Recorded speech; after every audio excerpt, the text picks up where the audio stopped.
صراحة ده مش مسجد، ولكن دي حفلة جواز صاحبي الغيني في فرنسا. محمد شاب غيني اتعرفت عليه من حوالي 3 سنين لما كنت في اليونان، ومن وقتها وهو من أعز أصدقائي لأنه شاب متدين ومحترم وخلوق جدا. المهم كلمني وعزمنا على الفرح وأنا وافقت بكل تأكيد. كنت مفكر إن الفرح هيكون في قاعة ومهرجانات وكده، لكن طلع العكس خالص. أول حاجة ركبنا من باريس باتجاه بيت طالب من طلابه، وهو اللي اقترح على محمد إنه يقيم الحفل في بيته. دخلنا صلينا الظهر جماعة لأن الظهر أذن وإحنا في الطريق. بعد كده لقينا بعض المشروبات الخاصة بيهم ومشهورة جدا في بعض الدول الافريقيه وغينيا طبعا، وده مشروب عامل زي الكركديه لكن بارد. بعد كده جابوا لنا اكل لان كنا جعانين شويه، زي تصبره يعني، وكانت عباره عن رز وخضار ولحمه بتشبه جدا الطاجين المغربي. بعد كده بدات الحفله، والحفله كانت عباره عن دروس دعويه وقراءه قران وادعيه وصلوات. بدا الشيخ الشافعي يعطي لنا دروس، ما شاء الله كان بيترجم الجمله اللي بيقولها ل4 لغات. ويعلمهم الكتابة التعليم وتعلم. Un jeune il doit apprendre. والله if you memorize the Quran Allah will protect you everywhere. إنا نحن نزلنا الذكر وإنا له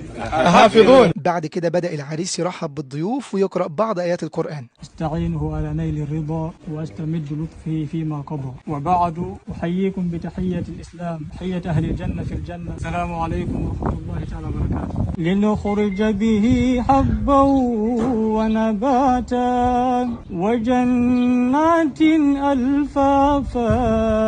بعد ما خلص سمعت قرآن بصوت من أجمل الأصوات اللي سمعتها في حياتي الصراحة، بصوت حبيبي الشيخ عمر. أفريت الذي تولي وأعطي قليلا وأكدي أعنده علم الغيب فهو يري. طبعا كل ده بيحصل واحنا قاعدين وشايفين اللحمه والممبار والكبده وهي بتتشوي قدامنا في جو عائلي جميل. خلصنا ودلوقتي هندور الاكل. اكلنا رز بسمتي مع الخضار والسلطه والمشاوي، وبعد كده شربنا مشروب معرفش ايه بس هو جامد الصراحه. في اخر الحفله اخدت محمد على جنب وقلت له انا عندي سؤال محيرني ولازم تجاوبني عليه. الجميل ان ما شاء الله هنا حوالي 30 او 35 شخص، ومع ذلك لم ارى شخص يدخن مثلا، لكن بالعكس الكل سعيد، الكل بيقرا قران، الكل بيدعو الى الله، فدي حاجه جميله. كما قلت لكم الشيخ، العلماء يقولون أريني زملائك سأقول لك من أنت. يعني إذا أردت أن أعرف من أنت فعلي أن أقوم يعني أنظر تلاميذك أو أنظر